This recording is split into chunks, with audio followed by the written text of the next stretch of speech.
हवा चली संग संग हरी भरी डंकन यो मेरो कुमाऊं मेरो गढ़ दे।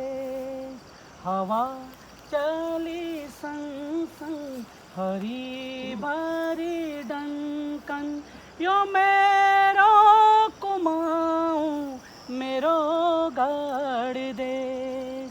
यो ऊंची ऊंची धारों में ग्वालों की मुरली बज रहे ओ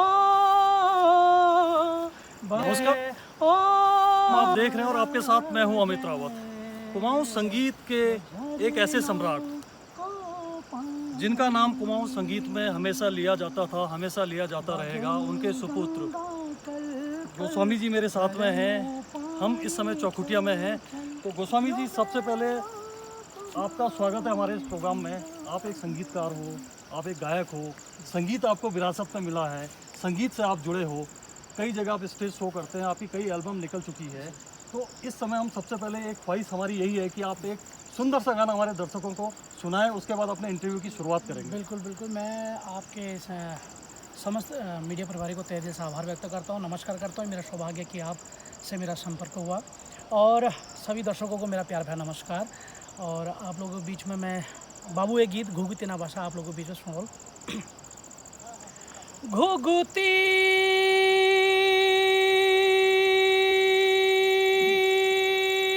ना बासा घुघुती ना बासा घुघुती ना बासा हमें की ढाई माँ घुघुती ना बासा हमें की ढाई माँ घुघुती ना बासा घुघुती ना बासा घुघुती ना बासा हमें की ढाई माँ घुघुती ना बासा। ऋतु आगे बंगी बंगी गर्मी चते की याद मग भते आगे अपना पति की गोपाल बाबू गोस्वामी, कुमाऊं संगीत जगत का, उत्तराखंड संगीत जगत का एक ऐसा नाम जो ता उम्र हर संगीत प्रेमी के दिलों में जिंदा रहेंगे। उनके गाए गाने, उनके लिखे गाने आज भी गुनगुनाते हैं या कानों में जब पढ़ते हैं तो एक मधुर सा जो एहसास होता है उसको शब्दों में बयान नहीं कर सकते हैं। रमेश बाबू गोस्वामी उनके सुपुत्र हैं, अभी आपने उनको सुना। इनकी आवाज़ भी हूबहू उनसे मिलती है, इनको विरासत में संगीत मिला है। तो रमेश जी, आपको विरासत में संगीत मिला है, बचपन से आप ये सारी चीज़ें देखते आए हैं, तो संगीत के इस दुनिया में आपका पदार्पण कैसे हुआ, आना कैसे हुआ? सबसे पहले मैं बताना चाहूँ, मैं अगर पहाड़ी में बात करूँ कसला वाला आप लोगों को बिल्कुल बिल्कुल, आप दोनों चीज़ यूज़ कर सकते हैं क्योंकि हमारे दर्शक पहाड़ी भी हैं और बाहर के लोग भी आपको पसंद करते हैं। तो सबसे पहले मैं बताना चाहूँगा कि बचपन में पिताजी को ही देखा है और उन्हीं को ही सुना है। तो ये मैं कहूँगा कि खून के अंदर ही मैं मतलब कि हमारे एक जीन के अंदर ही ये चीज़ें हैं और उनको देख देख के सुन कर ही आज मैं इतना बड़ा जो भी मैं गा रहा हूँ इतना बड़ा हो रखा हूँ। मेरी जितने भी मतलब मैं अपनी काबिलियत को रखूँ तो सब ये पिताजी का आशीर्वाद है। और जहाँ भी आज मैं मंचों में कर रहा हूँ प्रोग्राम, ऐसा लगता है कि पिताजी मानो कि मेरे रूह में है और मुझसे कह रहे हैं कि बेटा तू बढ़, मैं तेरे साथ हूँ। तो ये सब पिताजी के आशीर्वाद से ही संपन्न हो रहा है। और जो सभी दर्शकों ने बहुत प्यार दिया, स्नेह दिया, बड़ों का आशीर्वाद मिला, आप सभी लोगों को प्यार मिला, तो दो पंक्तियाँ उसके सुनाऊँगा। बिल्कुल। हे गोपुली आए गाड़ो बायो शटनिया सायो भिड़ पाचे कायो यो चोर कुछ को पू में जानी नहीं पायो। गोपुली आए हाय ओए होए आए हाय ओए होए होए गोपुली चाय खाना बंग्याल ले रो मेरे गोपू नो बिसी ना ओड़ा गोपुली ती हणी झावरी लायो मेरे गोपू सटकली गो चोरा गोपुली सबसे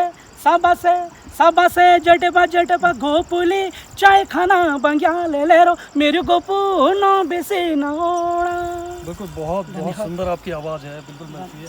अच्छा, हमने रमेश बाबू गोस्वामी जी आपसे पूछ रहे हैं गोपाल बाबू गोस्वामी का नाम तो आएगा बार बार, लेकिन कोई ऐसी बात उनकी आपको याद है, क्योंकि आप बचपन में स्टेज शो भी उनके साथ कर चुके हैं, कुछ ऐसा सीख आपको दे गए थे, कुछ इस तरह की यादें आपके दिल में हैं अभी तक? देखिए, मैं अपना दुर्भाग्य समझूंगा, क्योंकि मैं पिताजी के साथ उतना समय नहीं रह पाया, और मैं उस समय कक्षा तीसरी में पढ़ता था, तो जिसमें पिताजी का देहांत हुआ 10-11 साल का। पर हाँ, पिताजी के साथ जो समय मैंने जितना भी व्यतीत किया वो मुझे बहुत अच्छे लगते हैं। वो हर समय पिताजी का एक रहता था कि आप लोग हर समय कुछ ऐसा करो कि लोग तुम्हें याद करें। वो हर समय हम बच्चों से कहते थे, बेटा दुनिया में अगर आपको चलना है तो दुनिया की तरह आपको सीखना है, तो उसकी हर चीज़ पहलों को आपको समझना पड़ेगा। और उन्होंने ये भी कहा कि देखो, आप अपना नाम तभी आप कर सकते हो, आज मैं जैसे भी हूँ, जो भी कर रहा हूँ, मैंने इसके पीछे आप मेहनत करोगे, जैसे जैसे आप मेहनत करोगे, अपने को पॉलिश करोगे, ऐसे ऐसे निखरते रहोगे आगे को। ये पिताजी की चीज़ें हर समय, वो बातें मेरे आज भी मेरे दिल में है। और मुझे मुझे ऐसा लगता है आज भी, जब मैं पिताजी जब गाँव आते थे तो यहाँ पर दुकान थी यहाँ पे, तो हमारे बड़े भाई साहब की, तो जब भी आते थे उनके कंधे में एक शॉल, एक लाठी जो लाल रंग की थी, पारंपरिक। जी। और जब आते थे तो मतलब हम उनसे मिल नहीं पाते थे। कारण ये था कि लोगों को इतनी भीड़, इतने चाहने वाले उनके अपने, तो वो जब फिर उनको हटा के बीच में से मैं उनके पाँव छूता था, और वो बिस्कुट का पैकेट मुझे देते थे, और मैं लेके सीधे घर को भागता था। तो वो चीज़ें हमेशा दिल में याद रहती हैं। बिल्कुल, कैसा दृश्य होगा आप सोच सकते हैं। इतना बड़ा नाम उस समय संगीत के लिए कि उनकी कैसेट्स बजती थी, घर घर में उनके गाने सुने जाते थे, गाए जाते थे। तो उस समय अगर एक बेटे को जो तीसरी या चौथी क्लास में पढ़ता हो, या 3-4-5 साल की जो उनकी उम्र हो, वो अपने पिताजी को नहीं मिल सकते थे, क्योंकि जो जनसमूह है, लोगों का प्यार, उनको अपने पास में इतनी भीड़ जमा हो जाती थी कि मतलब शब्दों में बयान नहीं कर सकते हैं। मैं भी उस चीज़ को स्मरण करने की कोशिश कर रहा हूँ। तो तमाम, अगर आज ये स्थिति है तो उस समय क्या स्थिति भी होगी। बहरहाल, हम आपसे ये गुजारिश करेंगे, उनके लिए हमारी तरफ से, जनता की तरफ से, आप कैले बाजे मुरली गाने को डेडिकेट कर दीजिएगा। बिल्कुल, मैं कैले बाजे मुरली। हे कैले बाजे मुरली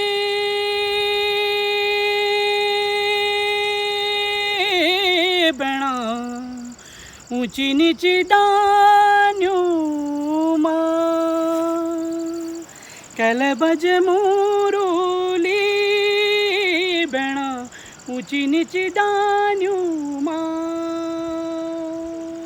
चिरी है काले जी मेरी उदेख मान मां, मुरली को सोर सुनी ही आभारी गो, को पापिलो मेरो बेड़ा मन दुख है चो, स्वामी पर देसा मेरा उजेरी लाम मां, कैले बाजे मुरली। बहुत ही सुंदर। इस गाने को सुन के अभी भी दिमाग में वो यादें ताज़ा हो गई है, जब हम अपने समय गाना सुना करते थे। तो रमेश जी, इन सबसे हटके एक सवाल है, कलाकारों की स्थिति आप जानते हैं, कलाकार को किस तरह की दिक्कतें होती हैं। इस समय भी मानदेय को लेकर, तमाम उन चीज़ों को लेकर कलाकार में आक्रोश है, उनको दिक्कतें हैं। इस बारे में, आप एक कलाकार हो, आप लीड करते हो, स्टेज शो करते हो, तो आप क्या कहेंगे इस बारे में? मैं यही कहना चाहूँगा, जो कलाकार की स्थिति ऐसी है, कलाकार एक ऐसे, मतलब जो जहाँ तक मैं समझता हूँ, कलाकार एक ऐसा शख्स होता है, चाहे कितना भी गम उसको हो, पर वो अपने दर्शकों को, अपने चाहने वालों को, अपने आँखों में, अपने चेहरे में वो गम नहीं दिखाता, वो उसको खुशी महसूस करता है। चाहे मेरे अंदर कितना भी दर्द हो, पर अपने दर्शकों को वो खुश रखता है, अपने गीत के माध्यम से, अपने नृत्य के माध्यम से, अपने वाद्य यंत्रों के माध्यम से। तो मैं इसमें ये कहना चाहूँगा कि अपने उत्तराखंड सरकार से ये कहना चाहूँगा, हमारे जो अच्छे अच्छे पदों पर बैठे हुए व्यक्ति हैं, क्योंकि वो पहाड़ से ही हैं, वो कोई प्रदेश से नहीं है, और पहाड़ की समस्या को वो भली भांति जानते हैं। मैं ये कहना चाहूँगा कि आप लोग उनके मानदेय को बढ़ाया जाए। अभी बीच में ही 1000 रुपया जो अभी कलाकारों को मिला था, और 250 रुपये प्रति माह, तो वो एक, मैं ये समझो कि 250 रुपये में 3-4 सर्फ का पैकेट ही आ सकता है, और घर की स्थिति नहीं चल सकती है। कलाकारों की ऐसी, देखिए कई कलाकार, जैसे हम लोग यहाँ पर, हमारी खेती होती है, अच्छी खेती होती है, हम लोग तभी अपना रहन बसेरा कर लेते हैं। अच्छा, स्थिति तब और ख़राब होती है अगर जीते जी किसी कलाकार को सम्मान नहीं मिला। कई ऐसे कलाकार हैं जो बहुत बेहतर काम किया है, और पिछले कुछ दिनों में ऐसी घटनाएं घटी कि हमारे दिग्गज जो कई कलाकार हैं, उनकी मृत्यु हो गई है। तो उसके बाद भी सरकार उनके लिए कुछ नहीं करती, तो कितना दुख होता है? बहुत दुख होता है। मैं तो ये कहूँगा, देखिए कोई व्यक्ति जिसने अपने पूरा आजीवन वो इस संस्कृति को, इस परंपरा को जीवित रखने के लिए जीवन अपना न्यौछावर कर रहा है, और वो उत्तराखंड के संगीत को हर देश के विदेशों के कोने कोने तक पहुंचा रहा है, और जिससे हम कहते हैं कि हम उत्तराखंडी हैं, जिससे हमें महसूस होता है। वो व्यक्ति हमेशा अपना आजीवन यहाँ लगाता है, और लास्ट जब वो किसी कारणवश उनका इंतकाल हो जाए, वो गुजर जाते हैं, या कुछ कारण से उनके घर की समस्या हल नहीं हो पाती, तो सरकार को उनकी मदद करनी चाहिए, तो और उनको सम्मान से उनको नवाजना चाहिए, जिससे आने वाली पीढ़ी इस चीज़ को सीखे कि हमें भी अपनी संस्कृति को बचा के रखना है। बिल्कुल, बहुत दुख होता है और दुख होना भी चाहिए। वो कलाकार जो अपनी पूरी ज़िंदगी गुजार देता है, कला के लिए समर्पित कर देता है, जीते जी उसको सम्मान ना मिल पाए, मरने के बाद भी सम्मान ना मिले, क्योंकि कई बार देखा गया उनकी जो पारिवारिक स्थिति बहुत बुरी हो जाती है, क्योंकि अपनी कला के प्रचार में लगे रहते हैं। बहरहाल, आपने बाहर बहुत सारे स्टेज शो किए हैं, युवाओं में आपका एक अच्छा खासा जोश है, कई लोग आपको पसंद करते हैं, तो आपकी तरफ से उन युवाओं के लिए कोई संदेश आप देना चाहेंगे अपने म्यूजिक के जरिए, संगीत के जरिए? जी 2 लाइनों में। मैं तो वैसे तो अभी जितने भी मेरे युवा हमारे दर्शक लोग आगे जो हैं, बस मैं तो ये कहूँगा, अपना सभी का, आप लोगों का प्यार, स्नेह, जो आशीर्वाद है, ये इसी तरह मुझे मिलता रहे, और आने वाली जो पीढ़ी जो इसमें कार्य कर रही है, वो हमारी जो हमारी ये चीज़ें हैं, जो हमारी वेशभूषा है, जो हमारी संस्कृति है, इस चीज़ों को भी आगे लेकर आएँ, इन्हीं चीज़ों पर वो गाएँ, और इन्हीं चीज़ों को और भी आगे बढ़ाएँ, चाहे उसमें म्यूजिक कैसा भी दें। तो मैं 2 लाइन गुनगुनाना चाहूँगा एक गीत के माध्यम से अपने। बाज मुरली बाज हुड़ुका हुड़ुका हुड़ुका हुड़ुका, बाज मुरली बाज हुड़ुका, हाय रे घमा घम रे घमा, पैर मधुली साड़ी बिलोजा, हिट रूप से चम। बाज मुरली बाज हुड़ुका, हाय रे घमा घम रे घमा, पैर मधुली साड़ी बिलोजा, हिट रूप से चम। राम गंगा बहरी है, और मुझे जब मैं छोटा था तो मुझे भी गाना याद आता, उनका गाना चलता था, काई गंगा को कायो, बहुत कैसेट में हमने सुना है। तो ये माहौल भी है, सामने गंगा नदी भी बह रही है, राम गंगा नदी बह रही है, तो गाना के 2 शब्द आपसे सुनना चाहूँगा। बिल्कुल, मैं आप लोगों के बीच में काली गंगा को कालो पानी सुनाना चाहूँ। काली गंगा को कैलो पानी, कैलो कैलो छैलो छैलो, काली गंगा को कैलो पानी, कैलो कैलो छैलो छैलो, कैलो कैलो छैलो छैलो, हाय जुनली राता। बिल्कुल, माहौल संगीत का है।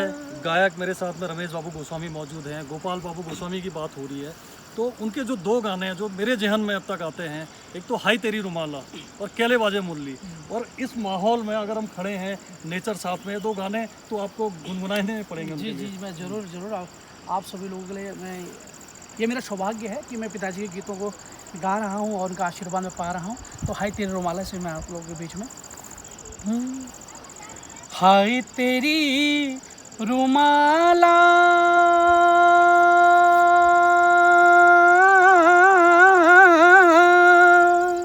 यो गुलाबी मुखड़ी, हाय के भली छजीरे, नाखे के नथुली, हाय तेरी रुमाला, हाय तेरी रुमाला यो गुलाबी मुखड़ी, के भली छजीरे, नाखे की नथुली, तेरी के भली छजीरे, नाखे की नथुली, हाय तेरी रुमाला। रमेश जी, आपका बहुत बहुत धन्यवाद, आपने हमें समय दिया।